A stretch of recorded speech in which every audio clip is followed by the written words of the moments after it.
The day is September 24th, 1961. The New York Giants are playing against the Pittsburgh Steelers. The quarterback for the Giants, Charlie Conerly, throws 6 of 16 for 47 yards and a touchdown. What's the significance of this game, you might ask? Well, that was the first time a quarterback over the age of 40 ever completed a pass. The NFL, which dates back to 1920, when it was known as the American Professional Football Association, or APFA, took 41 years before anyone could achieve this feat.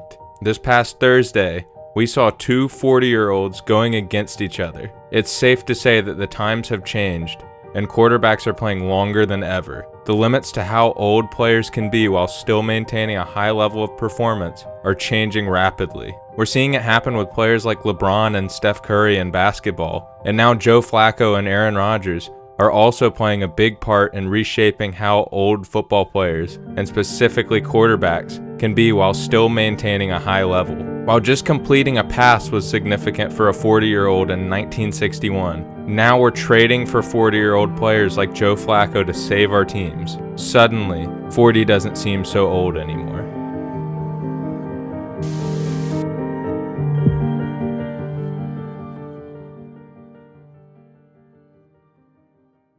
Since the NFL's inception, only 18 players have even attempted 50 passes beyond the age of 40. Only 13 have attempted 100 passes, and 6 have attempted 500. Aaron Rodgers is a member of that exclusive 500 pass attempts after 40 group, and Joe Flacco, having attempted 252 passes in his 6 games so far this season, will almost certainly reach that number too. Something that has almost never happened in the history of the league is now happening relatively often. Of those 40-year-old QBs to throw over 500 attempts, the majority are from recent years. Drew Brees reached 500 attempts in 2020. Tom Brady reached it in 2018. Aaron Rodgers hit the mark last season and is still playing, and Joe Flacco is likely to hit that milestone before the year is over. That would make 4 of the 7 players to ever achieve 500 pass attempts over 40 in the 105 years the NFL has been around happen after 2018. The craziest part is the lack of drop-off. Just look at Joe Flacco's numbers back in 2014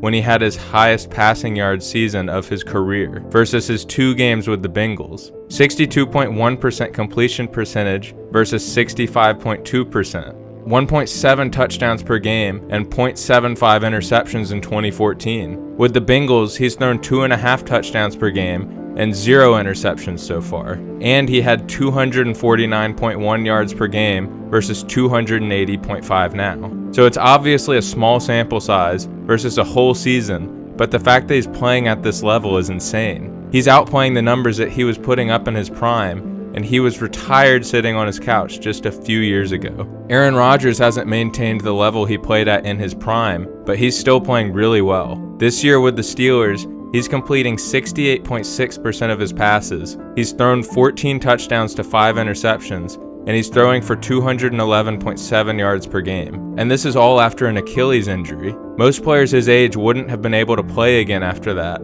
let alone play at a high level again. The game they played against each other was the second time in NFL history that 2 40-plus-year-old quarterbacks started in a game against each other, and the game didn't disappoint at all. It was a thrilling 33-31 game in which both quarterbacks absolutely lit up the defenses. Joe Flacco threw for 342 yards, 3 touchdowns, no interceptions, and he even turned back the clock for a 12-yard run. Rodgers threw for 249 yards, 4 touchdowns, and 2 interceptions. If I told you that was the numbers they had in a showdown when they were both in their prime, you'd probably have believed me. These two are not the first ones to play at this level at that age. Brett Favre had an incredible season with the Vikings in 2009 after turning 40. He threw for 4,202 yards, 33 touchdowns, and only 7 interceptions. Warren Moon also put up very impressive numbers, and he was the first ever QB to reach 500 pass attempts.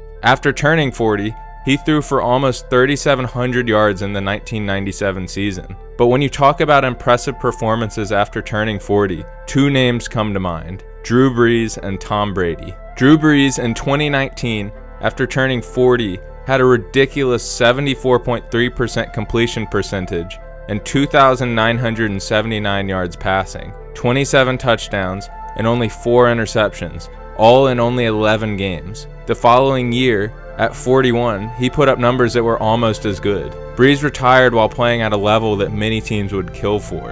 As efficient and incredible as Brees played in his final years, the most incredible post-40 career, without a doubt, is Tom Brady. Tom played until he was 45, didn't miss games, and had his most impressive statistical season of his career after turning 40. His second to last season at 44 years old, he threw for 5,316 yards, the third most passing yards in a season ever. Not third most after turning 40, but third most of any age, and at 44 no less. That's something no one would have ever believed if they didn't see it. Tom also brought home 2 Super Bowls after 40, and they were with different teams. Brady threw for 27,632 yards in his 6 seasons after turning 40, and he averaged 4,605 yards per season. He had 193 passing touchdowns, and he threw only 60 interceptions. People would have considered him one of the better QBs of all time if they only had his resume after 40. The primary reason that Flacco even ended up back in the league after retiring is probably because of what Tom Brady achieved. Teams used to not think of retired QBs as targets for quarterback when they were struggling at the position. But thanks to Brady playing at a high level at 45, teams don't view things the same way anymore. So why are QBs able to play so much longer now? Well, there are a few factors that go into that.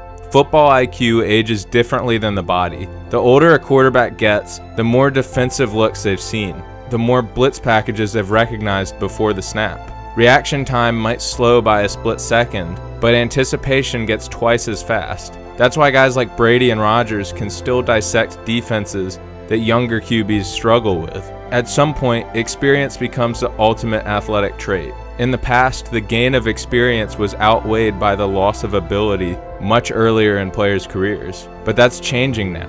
Nutrition plans are customized to maintain muscle elasticity. Trainers monitor sleep cycles and heart rate variability daily, and recovery tools like cryotherapy and hyperbaric chambers are part of the normal routine. Add in rule changes protecting quarterbacks from blindside hits, and you've got a league that's made it physically possible for players to extend their prime by 5, even 10 years. Rodgers and Flacco are just the latest beneficiaries of that evolution. Despite seeing more high-profile 40-year-old quarterbacks these days, the average age of starting QBs in the NFL is still right around 29 years old. That might sound surprising, but it actually reveals a fascinating shift in the league. If the veterans are sticking around longer, that means the younger QBs are being cycled out faster than ever. It used to be common for young quarterbacks to sit for a few years, learn behind a veteran, and gradually take over when they're ready. Now teams draft quarterbacks expecting them to start immediately, and if they don't flash early, they're often written off before they even hit their prime. So while legends like Drew Brees,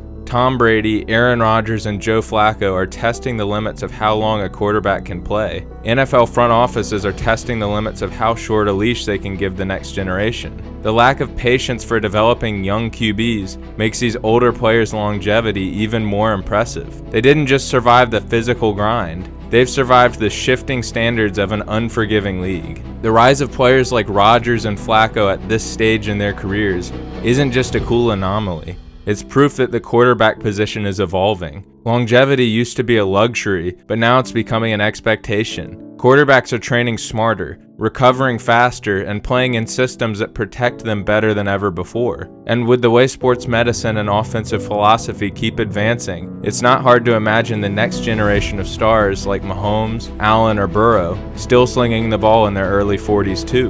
But as much as the game has changed, one thing remains the same. Greatness isn't about age, it's about performance. Players like Drew Brees, Tom Brady, and Joe Flacco have proven that your 40s don't have to be the twilight of your career. They can be your encore. And the next time a 22-year-old rookie walks into the league, they won't just be dreaming of a Super Bowl. They'll be dreaming of still doing it 2 decades later.